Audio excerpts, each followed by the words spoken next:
Candles are one of the most important lighting sources in the 18th century. Every household had a candlestick. If we look at the inventories in the 18th century, we see candlesticks and very few of oil lamps, even though candles were expensive.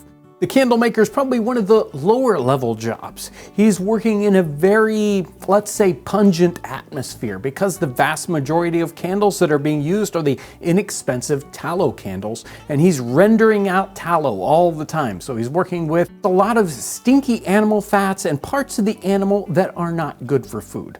Also, a situation where you've got a ship and they're boiling lots and lots of meat. The cook will sell off those excess oils that will float to the top to the chandler, to the candle maker, and he will make candles out of some of that and soap out of other parts. Thankfully, there are other waxes that were used in the time period: beeswax, spermaceti, which is a wax that comes from the head of sperm whales, and also something like plant waxes that you would get off of bayberries. But the most common one here that we're going to be using is a beeswax. What I want to do today is to show you how to make candles in a couple of different methods, the hints and tricks, so that you can make candles and use them just like they did in the 18th century. To do simple dipping of candles, we do need a few things. We need a stick with our wicks here. Now, wicks are something special. We take for granted candle wick today. This is braided candle wick that was invented in the 1820s. So after the 18th century. In the 18th century, they just had simple kinds of string. This is a hemp string. They would use regular cotton strings or linen strings for their candles. The problem with those is they don't burn properly. The candle wick will stay up long and straight. The candle will start to soot. It'll get too much heat and then it'll melt rapidly. So you have to constantly trim off your candle wicks. In 1820, they invented this wonderful candle wick that's braided and it naturally bends over. That's what we're going to be using today. I've got a simple stick and I've tied 4 of our wicks on here. This makes it so we can do it a lot faster. And then we have our wax that's already melted here. And if we have a large vessel like this, the wax will stay at the proper temperature for a long period of time.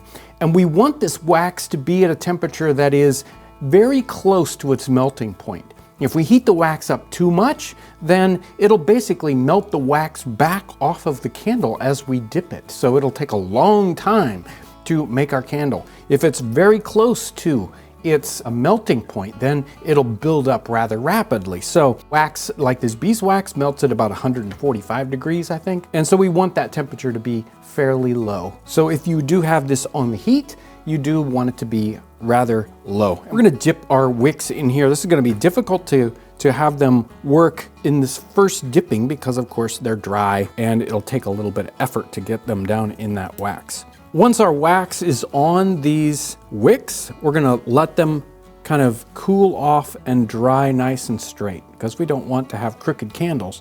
But as our candle is still warm, even when it's almost totally finished, if it's crooked, that's not a problem. You can actually flatten these candles out, you can roll them on the table, straighten them out. So that's really not a big deal. So we're gonna go ahead and let this one cool off. And it's really helpful if you've got something like a rack or a hook where you can kind of set this on something and then you can start to work on multiple sticks of candles at once because you want to make a lot of candles at once instead of just one. Now it's pretty amazing. After these cool off, we bring this string back in. These build up very, very rapidly. So you can see how you can only make a candle as tall as your vessel is here.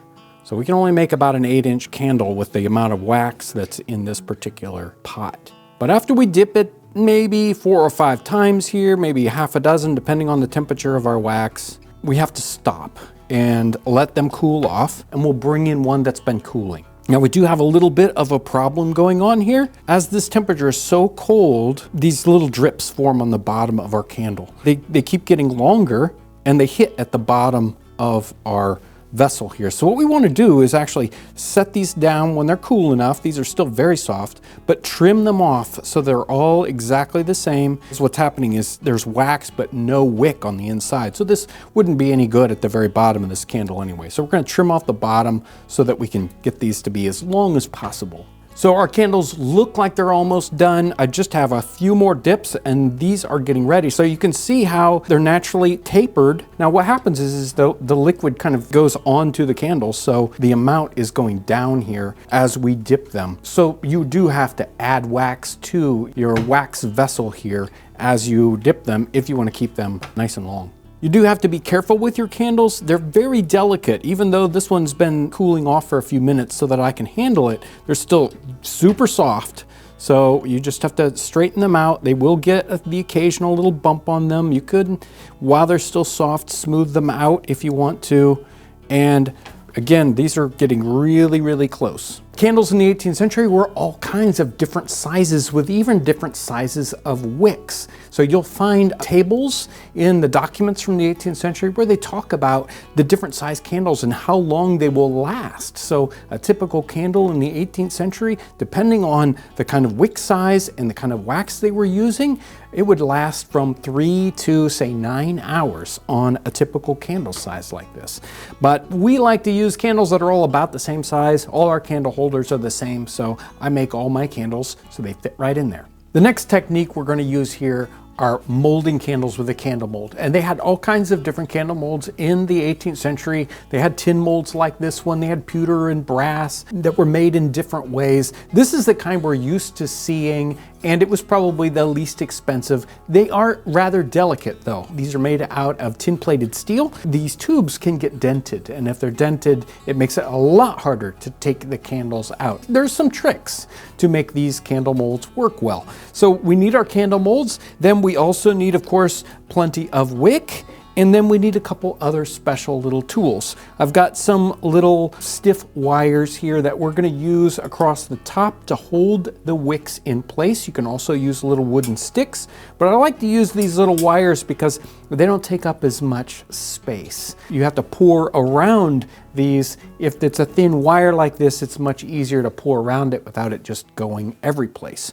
And then we also need a special little wire to thread the wick up into our mold properly. And since the holes at the bottom here are rather small, it needs to be a very small little and very long needle.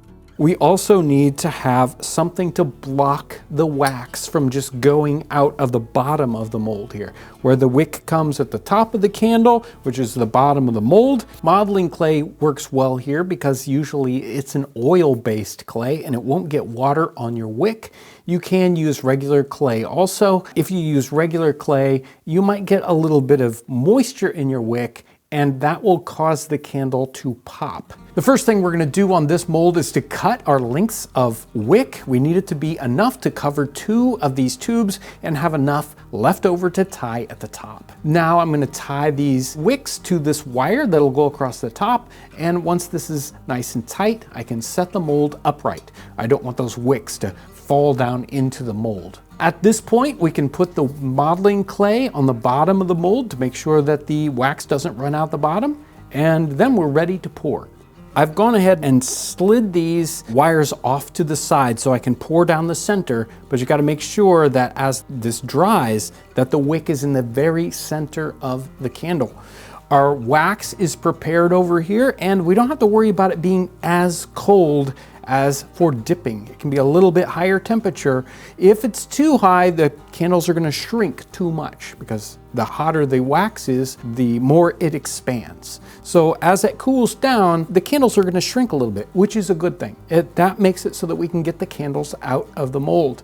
We're using beeswax here, and beeswax is kind of sticky.